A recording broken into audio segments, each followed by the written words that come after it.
We're now going to be recording. So let me get back to the presentation. It does say it's recording. Oh, it did? Okay. Well, hopefully I didn't shut it off then. Anybody who knows me knows I'm very tech savvy. Um, so as I mentioned, Lakia and Joan Rogers, as I mentioned before, they're our work-based learning coordinators. We also have our two building principals, Kate Nickerson and Eric Papandrea, from both our Hudson and Troy training centers, as well as faculty of our CTE faculty who is joining us as well tonight. So the Youth Apprenticeship Program, just a little bit of background. And if I say YAP, you'll know that that's the acronym that I'm using to call it the Youth Apprenticeship Program. That's what we call it for short around here. Um, the Youth Apprenticeship Program was started back in 2021, and it was done so because at that point we were on the downside of COVID, so to speak, and we had a number of employers who have been reaching out to us in the building trades in particular, talking about the workforce shortages, the needs that they had out there, and an apprenticeship program or modeling an apprenticeship program after a true one is something that our superintendent Gladys Cruz has had an interest in doing over the past several years before we started it. So we started it back in 2021. It is basically, in a nutshell, a summer employment opportunity for select students in our program. We started off focusing on 4 courses. They were construction tech, HVAC, welding, and I'm missing the 4th one. We added electrical and auto Construction. tech. Construction, Construction. thank you. We added auto tech and electrical in a couple of years after that. Basically, the apprenticeship program, what we're looking to do here is to not only offer students a valuable workplace experience in which they are able to apply their skills that they learn in our program, but we are truly providing support to the Capital Region's workforce pipeline, which is critical because, as I'll show you in an upcoming slide, some of the things that are going on around here at this time, economic development wise, there is not enough workforce out there to keep up with some of these projects. So the outcomes that the students are able to see from their work experiences, basically they're getting a chance, as I mentioned, to apply the skills that they're learning in the classroom. They're also working with mentors. So this is not a job shadow program. This is something where they're working hand in hand with veteran employees of these businesses that we partner with to get real insight and understanding as to how the skills that they were learning in the classroom or in the training centers is applied in the workplace. It is also a pathway into either a part-time opportunity during these students' senior year, which we have seen a lot after the summer, and/or it's an opportunity for students to go work full-time after the students graduate. We have been very fortunate because we've had several of our students, as I've mentioned, who have either part-time or full-time experiences as a result of this program. And we are doing exactly what we're looking to do here, which, as I mentioned, is to be supporting the local workforce pipeline. Last but not least, this experience is a resume builder. I have said this to students each year that I meet with them at the beginning of the process. When I was their age, I was bagging groceries at Price Chopper.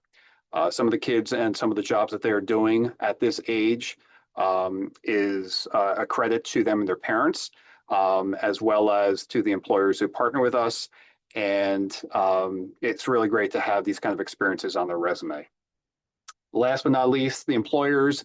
Obviously, every business is different with regards to how they operate, but the employers are able to train students based on the specific needs that the business has and based on the industry standards. So that is just an added benefit for the students as it relates to exposure to the kind of work that they're doing working with these employers.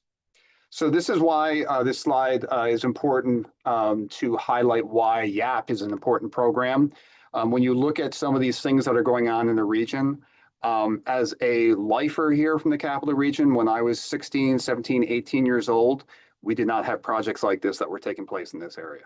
And this area has exploded with regards to whether it be high tech, manufacturing is is being revitalized in the area.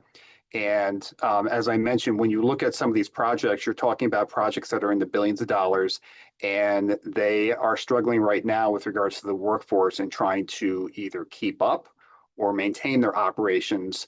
And that's why the BOCES programs, any CTE related programs out there are so important for the future of the growth in the region. So it's not just the building trades that are facing challenges. You look at the auto industry, and this information that is on this slide is really just highlights that it's kind of across the board, the needs that are out there workforce-wise. And when you look at some of this information on here with regards to either the projections or the challenges that the auto industry in particular are finding, employers look at programs like this and they are realizing that they are trying to get down past the college level, so to speak, or adult level to try to get in contact with students sooner because they have such needs, either, like I said, now or going forward. So here are the courses. I wish I used this slide when I first started off because I would have known all 6 off the top of my head, but these are the courses that are part of the Youth Apprenticeship Program. We selected these courses because they, as I'll talk a little bit in a slide or two, the skill sets that the students learn in these courses align with a apprenticeship outline through the New York State Department of Labor. So as I mentioned, we had 4 core courses originally. We added electrical and auto tech to it because we realized that the skill sets in those courses aligned with that outline. I just want to highlight also the teachers who some of them are with us tonight on this at this meeting. It is because of their hard work that we have students that are attractive to employers.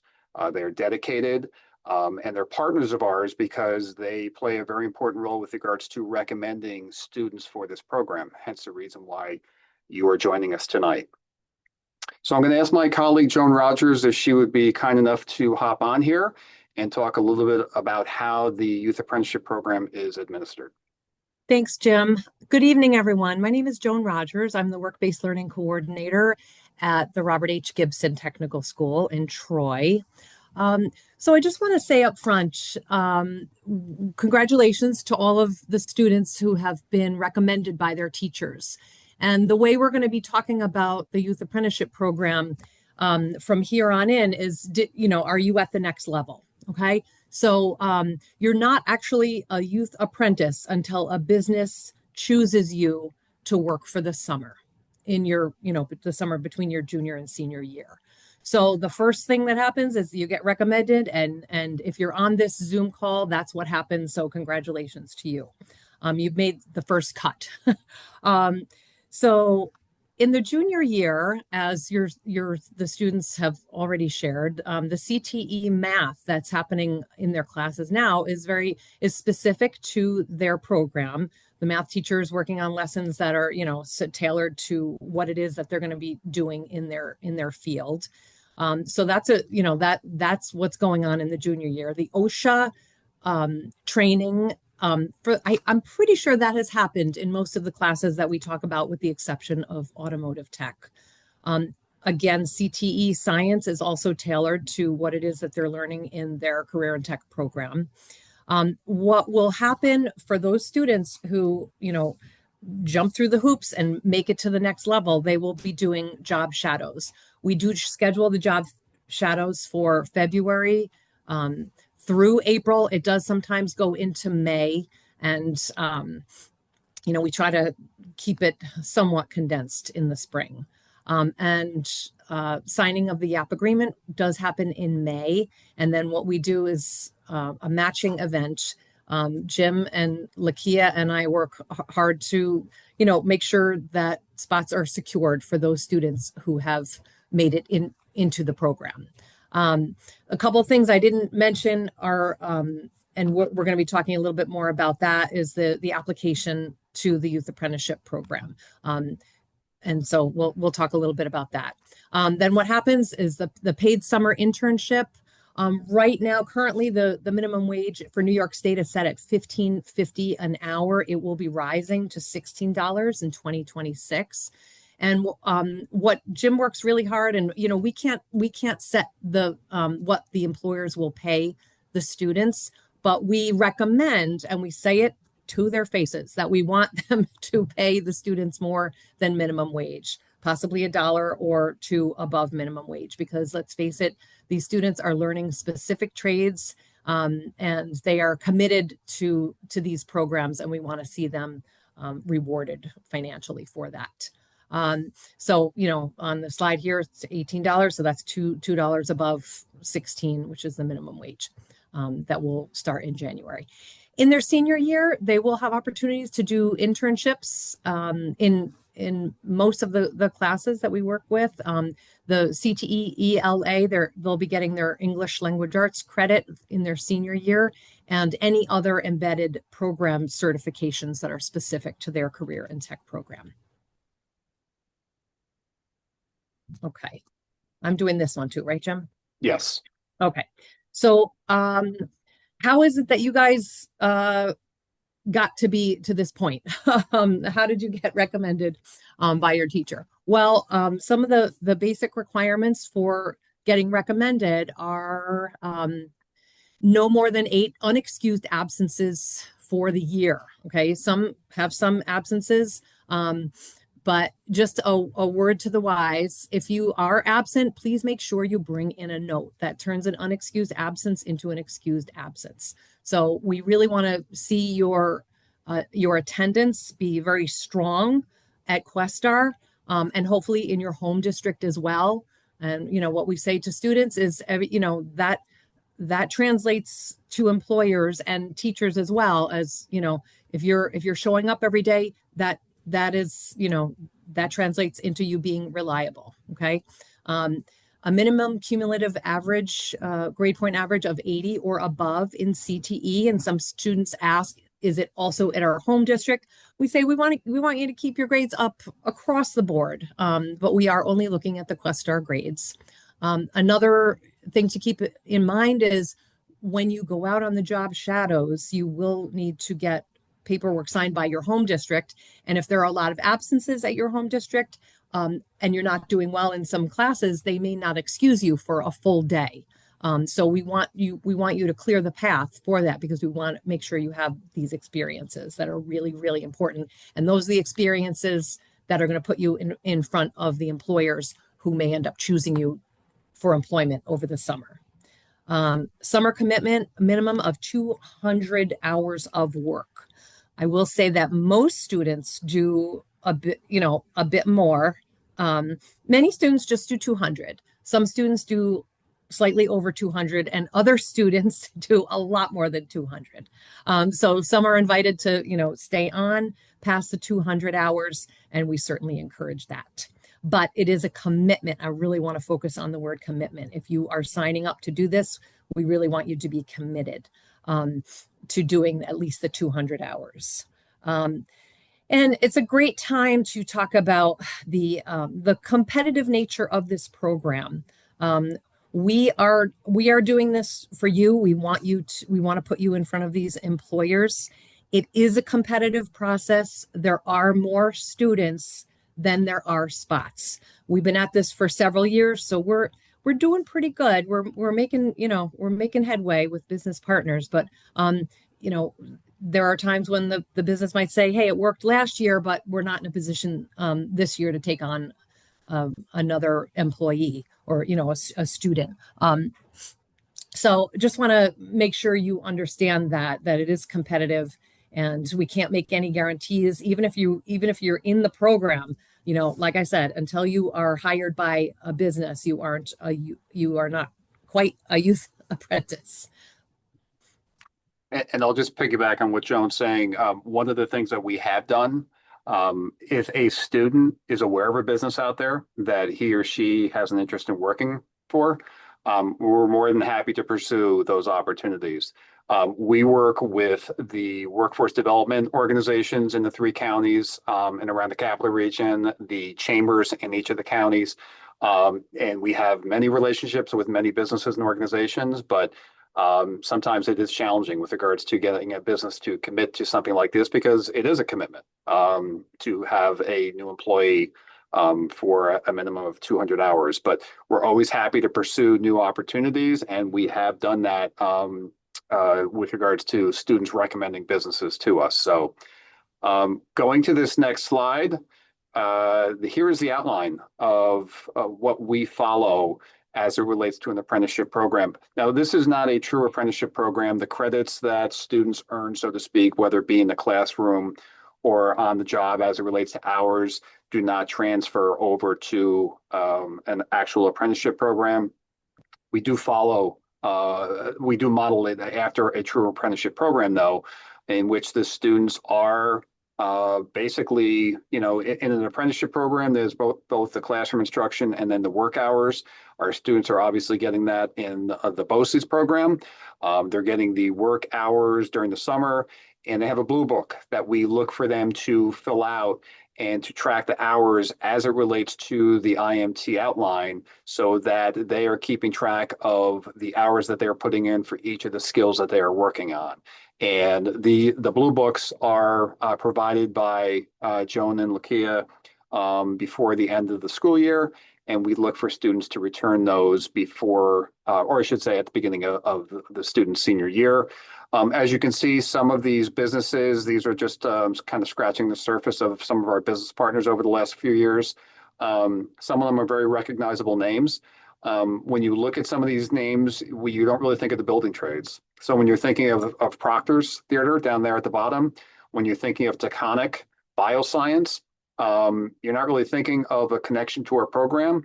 But with Proctor's, as it relates to set design, they're looking for carpenters and folks with construction tech background. And in Taconic, they're looking for skill sets for some of the work that they do on site as it relates to our HVAC program. So it's interesting to see some of the partnerships that we develop because you would not associate some of them with CTE or the building trades, but they actually do have a relationship. So we're proud to call these folks our partners. So we just wanted to take a couple minutes here to have a student from this past year as well as the parent talk a little bit about their perspectives of both why they participate in the program, what it was like that they can share from a student perspective and also a parent perspective. And so Ed and Sarah Bailey, I appreciate you guys being with us tonight.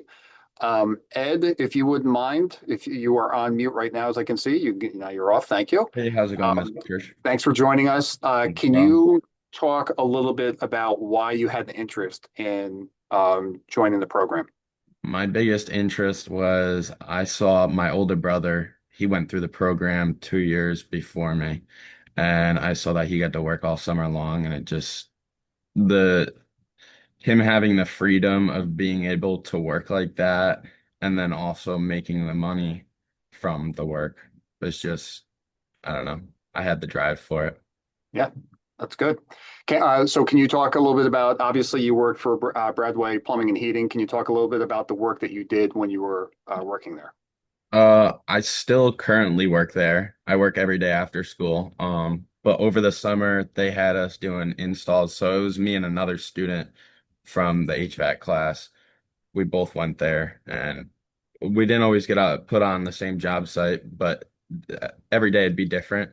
Some days we were doing installs, some days we were doing plumbing, some days we were doing work with refrigerant and like actual ductwork, like the cooling systems, and then other days we'd be working with oil burners and heating systems.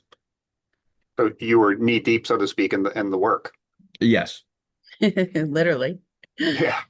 What did you learn from your experience? I've learned a lot. The biggest thing I can say is if you know you're going to be late to something, the minute that you know that you're going to be late is the minute that you need to tell somebody. I'm sure employers would agree with you on that one. Definitely. And let me ask you this, how do you think your experience is going to benefit you going forward? Um, I would say just knowing, like being able to see and know what I've already dealt with from over the summer, the experiences and the tools and all that other stuff that I learned benefits me from whether or not I stay with a company or I choose to go elsewhere. Can I jump in there, Mr. Church? You certainly can. Eddie just got a dollar raise. He advocated for his after school job. He had a different after school job and he said, I'd like to help out in the shop. Like to help organize the trucks for the next day. So the biggest part of what's going to happen for him in the future is that this company now sees his value. So he's made his mark and they're going to help him be a certified technician. They've already Awesome. made plans to send him to certain training modules through Mitsubishi. And what was the other one? We do Mitsubishi, Bosch, Viessmann, Yep. and So there's Navian. he has a home here, and leaving high school and knowing that you have a future is amazing. That is just amazing. Yep. And Ed will be marketable anywhere he goes going forward. Yep. And that's great. Sarah, from a parent's perspective, why did you want Ed and Austin before Ed? Why did you want them to participate in the program? As a parent, the number one reason was the communication. Kids don't just go on the job site and learn how to be professional. They have to have an environment that gives them the opportunity to make mistakes and learn how to do it right. And by having this collaboration with Questar, they learn how to advocate for themselves, fill out paperwork. If they have to have a vacation, they have to get the guts to go up and talk to their manager, director, foreman, whatever, those communication skills alone are huge in the workplace. And then on top of that, they're getting paid, they're learning on the job, they're creating connections. So that was the most important part for me. And did you know this with Ed with regard to like his confidence and Oh his yeah. interest, so to speak? Can you just touch a little bit on that? Oh yeah. Well, last year he competed in Skills USA. And he didn't want to because he didn't feel that he was strong enough. Now he's ready. He can't wait for it to come. He says, watch out. Because he now feels that he's confident because it's stuff that he does every day. Mhm. And he's ready to compete. What would you say, Sarah, just to the other parents that are on this virtual session as it relates to what would you share with them about what you see the value of this opportunity is? With parental support, some kids are not driving, so obviously that could be an issue, but it's really a whole family value. You're teaching your kids to budget that money. It's probably more money than they've made in a while, because if this becomes long term, this is their career. It's like for Austin, it turned into a union position. He's a member of Local 158. He makes more money than I do. And learning to go to sleep and get up early, because this is not your, after Yeah. school job at 5 o'clock to 9 o'clock. This is getting up at 6 o'clock, figuring out how to get there on time, managing traffic, packing your lunch. At school, they give you lunch, they give you water. When you're working an 8-hour day, you have to manage your bathroom breaks. You have to, this is a good soft start for the employment world. And I encourage anybody that can get the opportunity to try it, to try it. Well, thank you both. Appreciate it. Sarah, you probably weren't expecting a third year participating in the information session, but I'm glad that you did. Ed has been a credit to the program as well as Austin. So Sarah just said about Austin, he's working for William J. Keller and Son, and has been working full time since he graduated from our program. So we appreciate you both sharing your insight tonight. Obviously, Ed, good luck to you as you continue working for Bradway. Thank you very much. We'll continue going here. Joan, can I ask you to hop back in one more time to talk about the next steps for the program? Sure. Um, Okay, so next steps. I just want to interject that it's a kind of an interesting connection because we have Sarah Bailey's, both of her sons, but they went to the two different centers. So we had one, Austin was in our Troy location, and Edward down in the Hudson location. So very cool. The next step. So applications are going to be, they're on my desk, ready to go. And I know that Mrs. Walker has hers ready to go. So anyone who is on this Zoom call, open invitation tomorrow to swing by and pick up an application. If you're coming to me, I'm probably going to just check off your name because I'm going to keep track of who has taken an application. So that is the next step. And the due date is December 17th, which is next Wednesday. So you have a week and a day to complete that. And it's basically, it's an essay about yourself and why you are interested in participating in the Youth Apprenticeship Program. Interviews are going to be held in mid-January. Upon your return back to school after the new year, you will be given information about when your interview is. So we're going to work on that over the break a little bit and have something ready for you when you come back, and it'll be that second week. I think we're scheduling them. I think it's the 13th, 14th, and 15th, or just the second week that when we return. Job shadows, as I mentioned, are going to be February through April. Most likely it will be May as well. Just some of the businesses, it just takes time for us to schedule so many students in all of these job shadows. And what does that entail? Mr. Church works very closely with the businesses. He secures a date. He will let the students know when it is. The students are to pick up the paperwork in my office in Troy, Mrs. Walker's office in Hudson. And we do need a quick turnaround of that paperwork. It's going to involve a full day pass and a driving form, or some kind of transportation form, and a couple other things, but we'll go through that. We'll be explaining that as we move forward. The matching day YAP agreements, those happen kind of at the same time. We'll have a matching day. It's either late May or early June, I believe. And it's a really nice event because at that point the businesses have made the offer to the student, and we kind of formalize it in an evening event where we invite parents in, we invite the businesses, and the students are there, and everybody gets their pictures taken and they're called up one by one.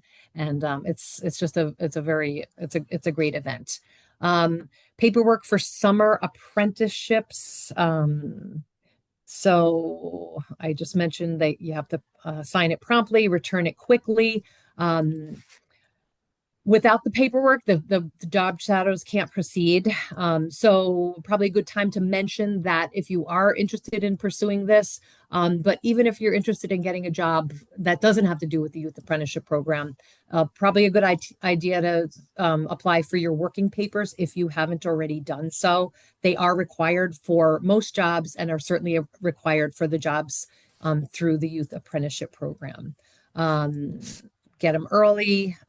Transportation. Listen, this is a sore subject sometimes, but the truth of the matter is we all have to get to work, and this is no different. We look for parental support when it comes to getting students to the job not only the job shadows, but working for the summer. So it's a definite motivator for some students to get their license, and but we do ask for parental support in securing and arranging transportation for students to get to these very important opportunities. We do as best as we can. Mr. Church is very, very mindful of this, and he does a great job trying to match students with businesses that are nearby to where you live. But keep in mind, we are working with 3 counties. It is not always possible. If you live in a very remote area, chances are you're going to be traveling. That's just the reality.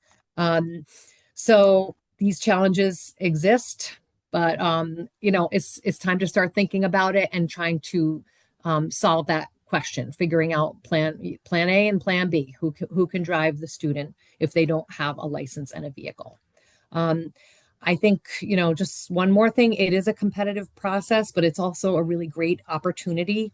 We encourage you to, um, stay organized. Mr. Church will be reaching out to students once if they have been chosen to participate in the job shadows.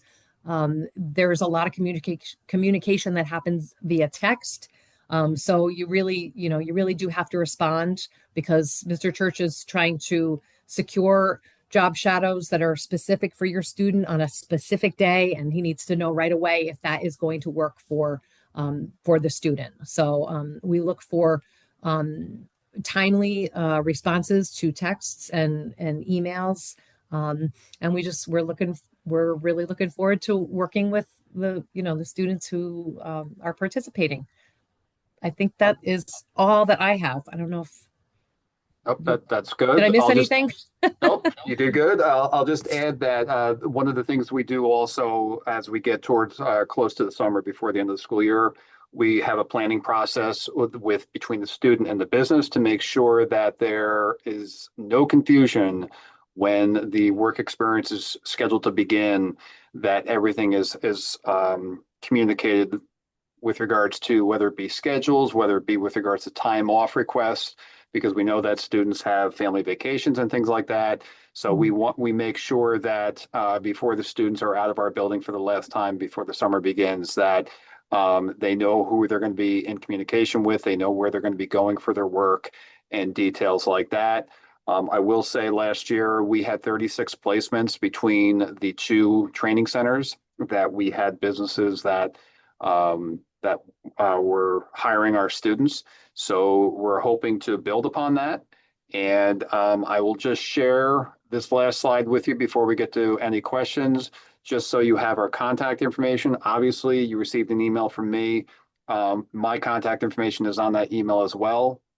As Joan just said, with the students, I text a lot with students because I find that to be the most effective way of reaching students as we're going through the process. So I'm not in the buildings like Joan and Lakia are, but we do work together to make sure that we kind of are covering all of our bases. So, so with that being said, I'm going to. Jim, I'm gonna just interject one important comment.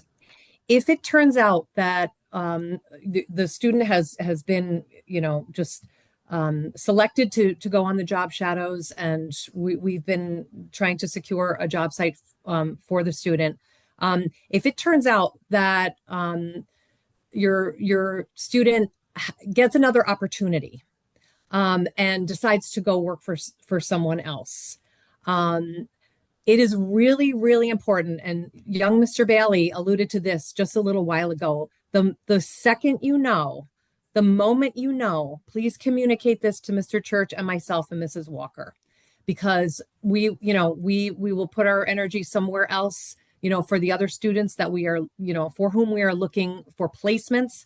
It is very, very important if you decide. Yeah, and it's perfectly fine. We don't hold it against you, but we absolutely need you to communicate if you've made other arrangements for your summer work. So thank you, Joan, because that is very important. And I see, Lakia, did I Yes. hear you? Sorry. I just wanted to add, because tomorrow morning I do have a site visit somewhere else, so I won't be back in the building until 10 o'clock. So if any students for Hudson is looking for an application to come to my office after 10, and I will be emailing the applications to Mr. Nickerson in Durham. So the teacher will have the applications for the students that are in Durham in the heavy equipment program. So they'll be available tomorrow around 10 o'clock too.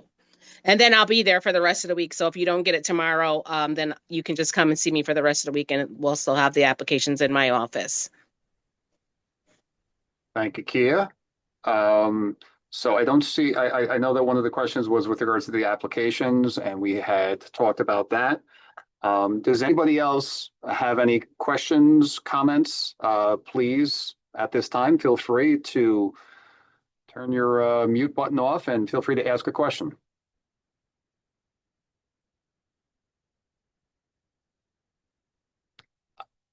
I can't imagine that I did that good of a job. Oh, we have questions. Oh, okay. Um, I see. Okay, go ahead, Keith. In terms of, I'm Megan McCarthy, I'm Jack McCarthy's mom. In terms of businesses, if he had a connection elsewhere, which he does not right now, but I'm just asking, um, are they have to be like established corporations? Can they be privately owned businesses? Do you have any criteria? Yeah, and I hopefully that slide with the businesses did not mislead, because we have small businesses that we work with. We have large businesses.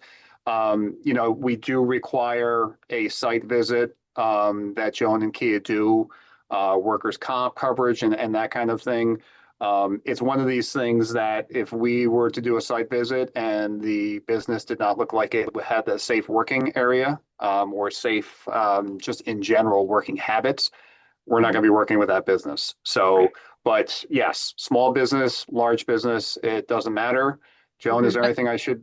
Yeah, I'm Go going to ahead. just say we do avoid sole proprietors in Okay. this for this experience. So it's got to be an actual company Okay. where they carry workers' comp for their paid employees. Okay, very good. Thank you.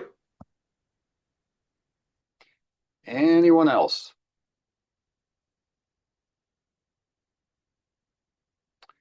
Okay. Well, thank you. We appreciate your interest in this program. We hope that your students will apply to the program, because based on what Sarah and Ed had shared tonight, those are the kind of experiences that we want to be providing to your students. And as I mentioned, if anybody has any questions, please feel free to reach out to any of us. We're happy to respond to you and answer anything after this meeting. And with that being said, if no one has any further questions, I just want to wish everybody a happy holiday season, and look forward to talking to you again at some point. Okay. Thank you. Have a good night. I'll see Troy kids tomorrow. Bye now.